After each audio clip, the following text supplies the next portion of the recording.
Frank Isola versus all of South Florida. Israel Gutierrez, Marcel Louis-Jacques, and George Sedano. Tag, you're it, National Paddle. NFL's tag window open. KC's position with Chris Jones is tricky. His tag number is huge. A long-term deal would be massive. His play in the Super Bowl was super galactic. What the champs do with Jones and L'Jarius Sneed and, oh baby, Mike Evans around the horn. Isola representing New York. Gutierrez for Lauderdale. Marcel Louis-Jacques, Miami. And George Sedano from Miami with LA. There we go. And to the Eastern Conference All-Stars, you scored the most points. Well, congratulations. It's like it's a break, so nobody wants to compete. It was fun. NBA extending its All-Star break means no games right now. So the only thing on anyone's mind still is that All-Star game. Sam Amick's piece in The Athletic that the in-season tournament's money incentive sets precedent that if you want effort, maybe the All-Star game needs a bigger money bonus. As of now, it's $100,000 for winning, $25,000 if you're on a losing All-Star team. George Sedano, around the horn, you were there in your eyes. Is this a money thing, an honor thing, or no thing?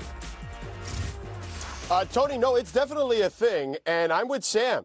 You know, to quote the great Rod Tidwell, show me the money, okay? It's a family motto, as Rod said in the movie. And you've already done it with the in-season tournament. And the in-season tournament, not only did you get those guys to play hard in Vegas, but the games leading up to it, you got those guys to play hard. So I think when I watched that game, I thought we were going to do okay because, yeah, they weren't playing defense in the first quarter, but the pace of the game, they were running up and down the floor. They were trying to get dunks. They were running in transition offensively. So it's like, all right, maybe we're going to lead up to something here. But then it just like went to a snail's pace even on offense where you saw there by the fourth quarter, they were barely walking out there. So it was a travesty, unfortunately, for the fans. Like the audience, they were dying for something interesting to happen. It wasn't until Tyrese Halliburton at the end of the game got a couple more shots that the crowd got into it. It was as dead an audience as I've ever been around at an All-Star game.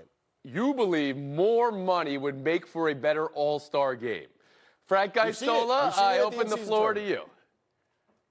Well, first of all, Jaylen Brown receives a $1.7 million bonus for making the All-Star game. Julius Randle, $1.6. The sneaker companies pay them. If we take George's idea, you know what I'll do next year? I'll tell the All-Stars, 2 years from now, we're going to tell the league, we're not going to try hard unless you now give us more money. Whatever happened to it being an honor to be in the All-Star game? Do you know that Dr. J and Larry Bird spoke to the players before the game and asked them, can you guys try hard? Everybody wants to be like Mike. Everybody wants to have the Mamba mentality. Do you think those guys would do that? They'd go out and try harder.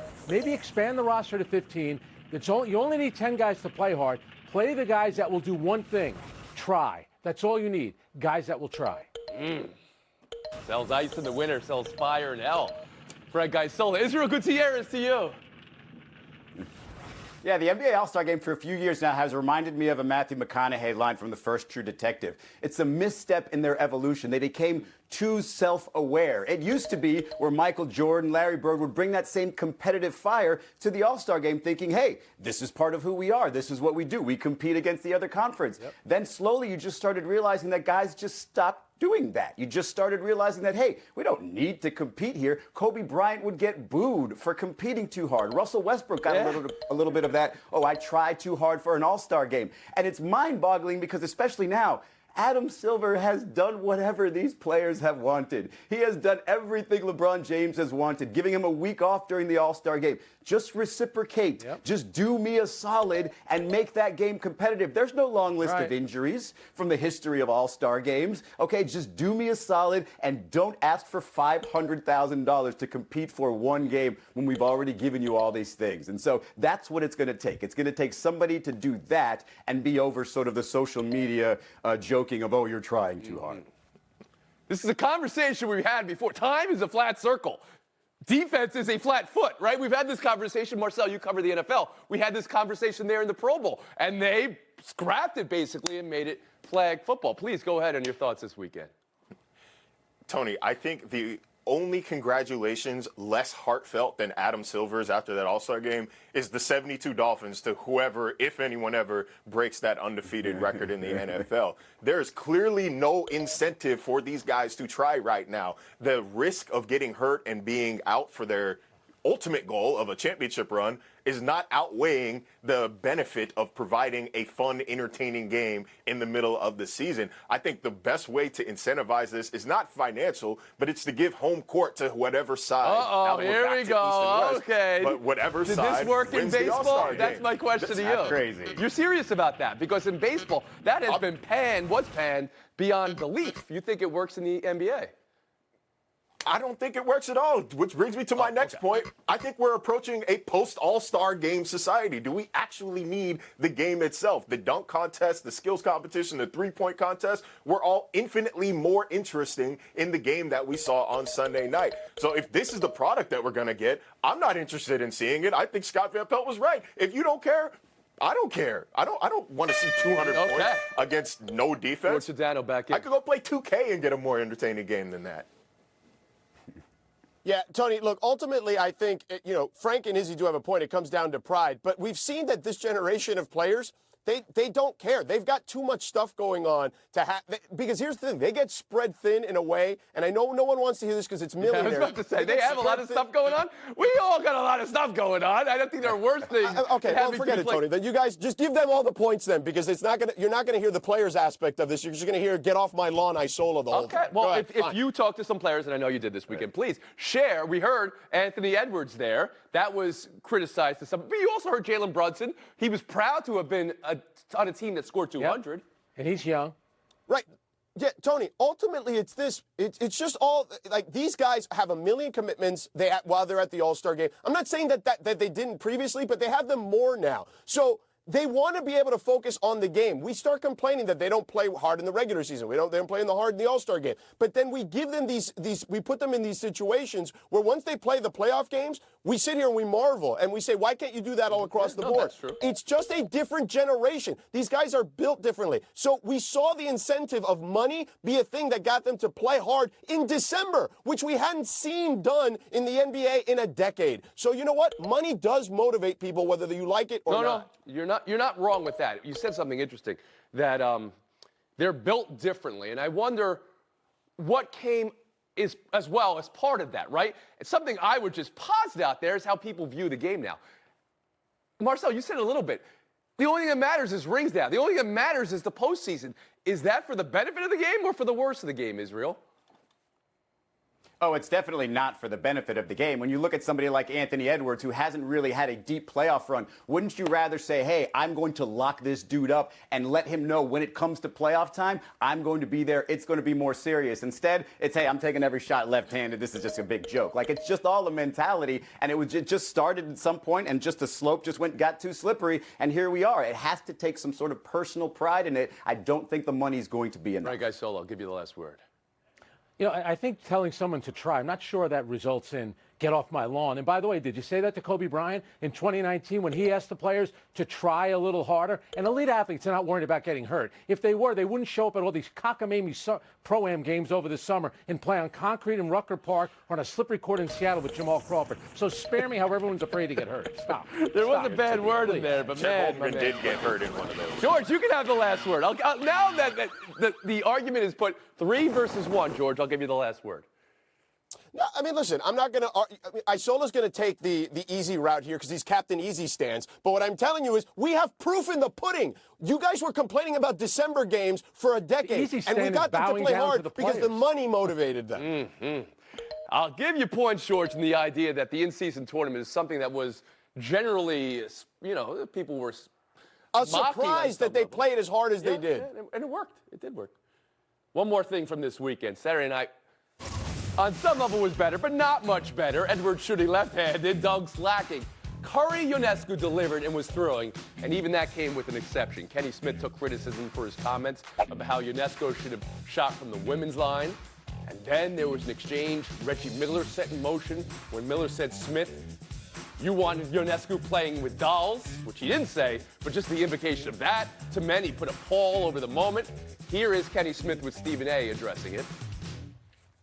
Actually, I was advocating for her more than anything else because basketball is muscle memory. Right. So he practices from one range, she practices from the other. There's even a study, I think, with somebody throwing darts, the guy who throws darts. Okay. And if you move him out one step, his accuracy changes dramatically.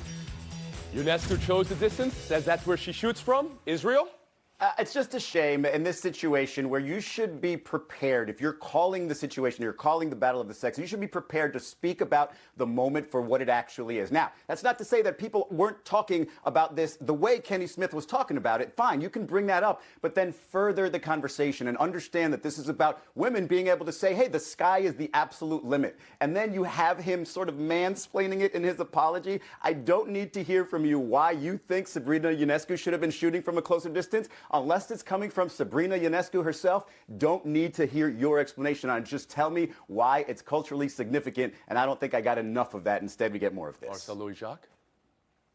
Yeah, I think, Kenny, what he said was factually correct. Yes, like it is probably what Steph is. Hear me out. It is probably what Steph is used to, but he missed the point of this competition entirely. It was to even the playing field, with the exception of, I think, the ball. Because if, let's say, Sabrina did shoot from the WNBA line and then she won, that section of the population that didn't even want to watch this event to begin with is just going to flood comment section saying she got a handicap, she was helped out, she got a handout, this doesn't prove anything. So the whole point was to do it on the same stage to prove that the difference in between the games is essentially non-existent. And for the record, 26 points won the actual NBA three-point contest, did it not? And Steph Curry beat her by a money ball? Like, I think he was way off the line. Giordano, your view of it all? Tony, look, I understand, too, what Kenny was trying to say. And I don't think there was any malice behind what he was trying to say. We live in a world where everybody parses their words and, like, all of a sudden wants to pile on. I'm going to take the guy's resume here and say that he's an advocate not only for women's sports and for women playing basketball, but women in general. Like, I'm not going to go down that path with him. But I also think that the thing about that makes TNT captivating is the rawness of the conversation. I didn't necessarily love Reggie piling on, but that's the rawness of those guys' conversations on a nightly basis when they're on that platform, whether it's on the game broadcast or in the studio. So that's just kind of what I took away from it. I think that Sabrina did break the glass ceiling in some ways, right? And I think that she deserves a lot of credit. I just think Kenny went about it wrong. Right, Gasol?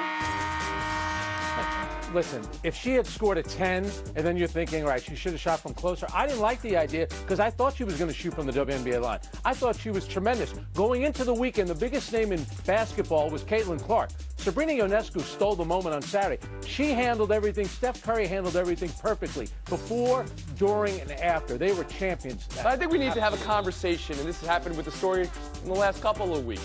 The great Cheryl Swoops and the great Caitlin Clark. Factual inaccuracy, Hedges' opinion, is not opinion. It's just factually incorrect. It's wrong information. How do we know this? Well, again, an age is not a debate. That's not up for opinion. Caitlin Clark is not 25, she's 22. We talked about that one. We had the 40 shots per game. She doesn't shoot 40 shots per game. Okay, we talked about that. 19. Look at the shot chart for Sabrina Ionescu last year's WNBA season. This is not from the WNBA line. This is further back. This is information that's readily available. So if you're going to tell me this is where she shoots from, that information is out there, and for commentary, you should have that information. Without that, in the absence of that, you just say, I was wrong, and you move on. We'll move on. Buy or sell next.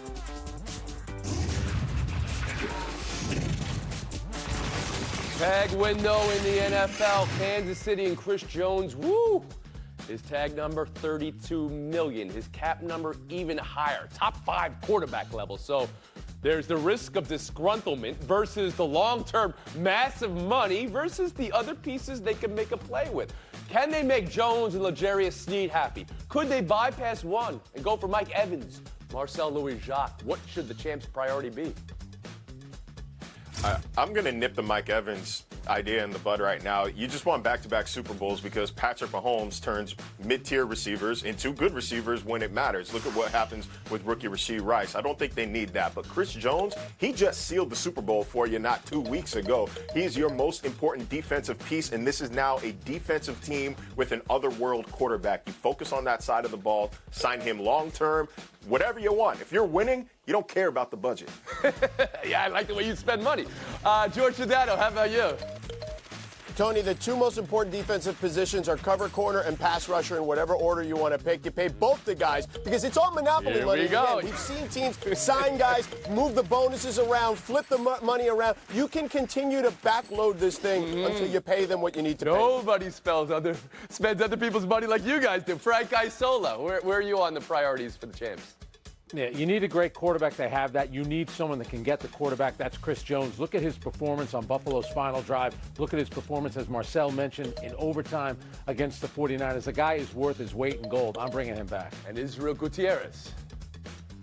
I don't think it's that easy of an answer. The way you hear other wide receivers talk about Snead, he's also a couple of years younger than Chris Jones. I know the money says, the cap situation says, hey, you probably extend Jones, tag Snead, and then figure it out after that. But I think the way Chris Jones talked about it during that parade, maybe he'll take a little bit less. Maybe you can find a way to extend both because they seem to be talking about hometown discount. Frank Isola. Current conversion, Chris Jones' weight in goal is $9.3 million. So it's actually much more. He's worth much more than that. Double it. There you go. Buy or sell two. Angels report. Going to play Mike Trout and then Anthony Rendon back-to-back. Tell me if you could spot a difference. I think the easy way out is just ask for a trade. You know, there might be a time, maybe. I'm loyal. You know, I want to win the championship here. This is a job, so I do this to make a living. My faith, my family come first before this job. So if those things come before it, I'm leaving. Is it a priority? Oh, it's a priority for sure. This is my job. I'm here. All right.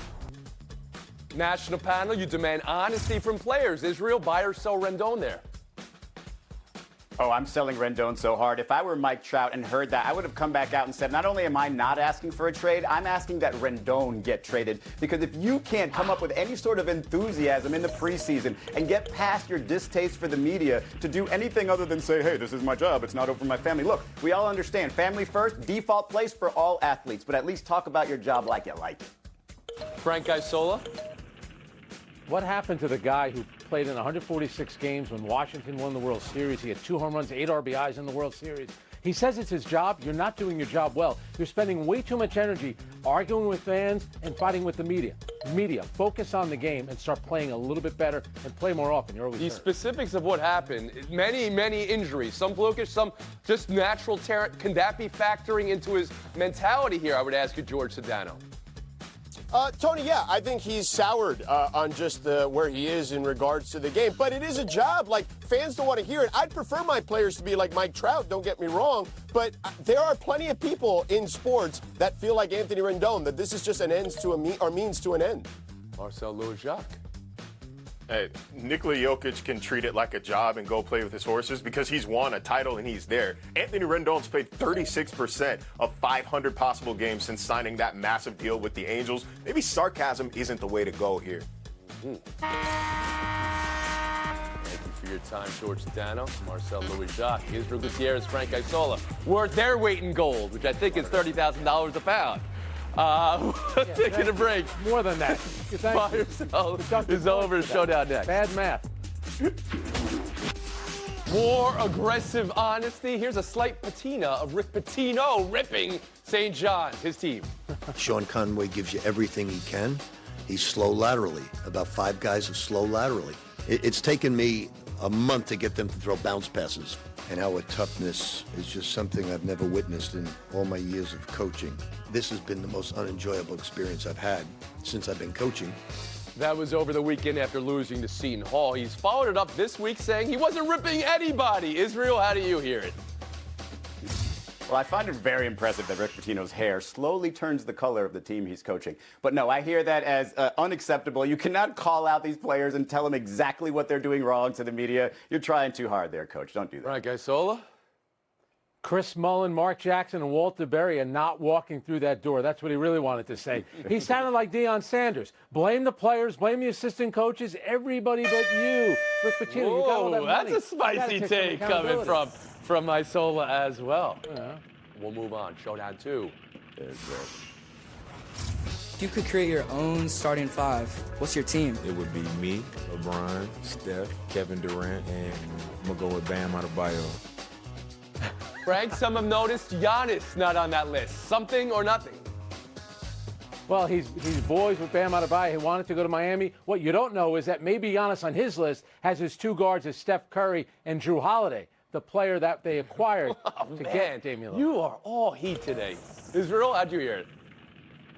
You can force him to play in Milwaukee, but you can't force him to be friends with Giannis. He's better friends with Bam Adebayo. He wants to be in Miami. He had that list ready to go. Frank takes down all of South Florida. It's that New York culture. Wow. Isola, FaceTime.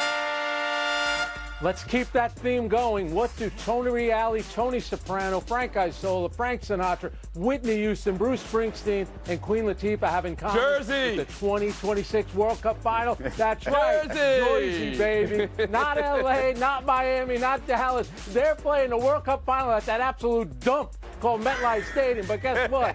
I can walk there. So I can't wait. USA, Italy in 2026, baby. Man. I'm all over it. What a hit. You had Bon Jovi in there too, right? You better have had Bon Jovi. I forgot Bon Jovi. Whoa. Sorry about that. So when you're on the Garden State Parkway going down, you have the John Bon Jovi rest stop. And when you're there, it says, you're halfway there, huh? That's right. We're living on this prayer here. George, Marcel, Israel, Frank, thanks for your time. We'll see you tomorrow around the horn.